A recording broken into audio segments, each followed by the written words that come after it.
ಇನ್ನು ದುಬೈನಲ್ಲಿ ಸಿಲುಕಿರುವಂತಹ ಕನ್ನಡಿಗರಿಗೆ ಭರತ್ ರೆಡ್ಡಿ ಅವರು ಅಭಯವನ್ನು ನೀಡಿದ್ದಾರೆ.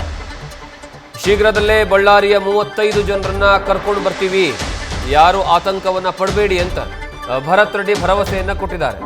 ಭರತ್ ರೆಡ್ಡಿ ಸಹ ದುಬೈನಲ್ಲೇ ಇದ್ದಾರೆ.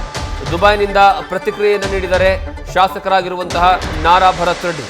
ಕನ್ನಡಿಗರೆಲ್ಲರೂ ಸಹ ನಮ್ಮ ಸಂಪರ್ಕದಲ್ಲಿದ್ದಾರೆ ಅಂತ ಅವರು ಮಾಹಿತಿಯನ್ನ ಕೊಟ್ಟಿದ್ದಾರೆ. ನಮಸ್ಕಾರ. ಕಳೆದ 2 ದಿನದಿಂದ ನನಗೆ ಸಾವಿರಾರು ಸಂಖ್ಯೆಯಲ್ಲಿ ನಮ್ಮ ಸ್ನೇಹಿತರು, ದೇಶಿಗಳು ಎಲ್ಲರೂ ಕರೆಯನ್ನು ಮಾಡಿ ಈ UAE ಕ್ರೈಸಿಸಲ್ಲಿ ತಾವು ಸಿಲುಕಿದಿರಂತೆ, ತಾವು ಯಾವ ರೀತಿಯಲ್ಲಿದ್ದೀರಿ, ತಾವು ಸುರಕ್ಷಿತವಾಗಿದ್ದೀರಾ ಅಂತೇಳಿ ತಮ್ಮ ಆತಂಕವನ್ನು ವ್ಯಕ್ತಪಡಿಸ್ಕೊಂಡ್ರು ನನ್ನ ಹತ್ರ. ನಾನು ಎಲ್ಲರಿಗೂ ಹೇಳಕ್ಕೆ ಇಚ್ಛೆ ಪಡ್ತೀನಿ, ಯಾರೂ ಆತಂಕಕ್ಕೊಳಗಾಗೋದು ಬೇಡ. ನಾನು ಸುರಕ್ಷಿತವಾಗಿದ್ದೀನಿ, ನಮ್ಮ ಕುಟುಂಬ ಸುರಕ್ಷಿತವಾಗಿದೆ. ಅದರ ಜೊತೆಗೆ ಬಳ್ಳಾರಿಯಿಂದ ಏನು 35 ಜನ ದುಬೈ ಪ್ರವಾಸಕ್ಕೆ ಬಂದಿದ್ರು ಅವರೆಲ್ಲರೂ ಸುರಕ್ಷಿತವಾಗಿದ್ದಾರೆ, ನಮ್ಮ ಕಾಂಟ್ಯಾಕ್ಟಲ್ಲಿದ್ದಾರೆ.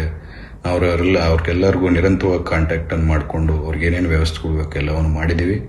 ದುಬೈಯಲ್ಲಿ ನಮ್ಮ ಸ್ಟಾಫ್, ನಮ್ಮ ಆಫೀಸ್ ಸ್ಟಾಫ್ ಯಾರಿದ್ರು ಅವ್ರನ್ನೂ ಕಳಿಸ್ಕೊಟ್ಟು ಅವ್ರ ಹತ್ರ ಮಾತಾಡೋಕೆ ಕಳಿಸ್ಕೊಟ್ಟಿದ್ದೀವಿ. ಅವ್ರಿಗೆ ಏನೇನು ವ್ಯವಸ್ಥೆ ಬೇಕು ಅವ್ರನ್ನೆಲ್ಲ ವ್ಯವಸ್ಥೆಯನ್ನು ಮಾಡೋಕ್ಕೆ ನಮ್ಮ ಸ್ಟಾಫನ್ನು ಕೂಡ ಕಳಿಸ್ಕೊಟ್ಟಿದ್ದೀವಿ.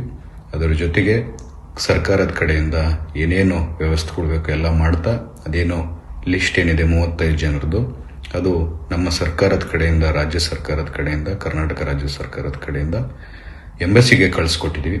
ಅತಿ ಶೀಘ್ರದಲ್ಲಿ ಏರ್ಪೋರ್ಟ್ ರಿಸ್ಯೂಮ್ ಆಗಿದ ತಕ್ಷಣ, ನಮಗಿರುವಂಥ ಮಾಹಿತಿಯಲ್ಲಿ ಅತಿ ಶೀಘ್ರದಲ್ಲಿ ರಿಸ್ಯೂಮ್ ಆಗುತ್ತೆ ಏರ್ಪೋರ್ಟ್ ಅನ್ನೋದು ಮಾಹಿತಿ ಇದೆ. ಏರ್ಪೋರ್ಟ್ ರಿಸ್ಯೂಮ್ ಆಗಿದ ತಕ್ಷಣ 35 ಜನನ ನಮ್ಮ ಬಳ್ಳಾರಿಗೆ ಸೇರಿದಂಥವ್ರನ್ನ ನಾವು ನಮ್ಮ ರಾಜ್ಯಕ್ಕೆ ಕರ್ಕೊಂಡ್ಬರ್ತೀವಿ ಅಂತ ಹೇಳ್ತಾ ನನ್ನ 2 ಮಾತನ್ನು ಮುಗಿಸ್ತಿದ್ದೀವಿ. ಜೈ ಹಿಂದ್, ಜೈ ಕರ್ನಾಟಕ.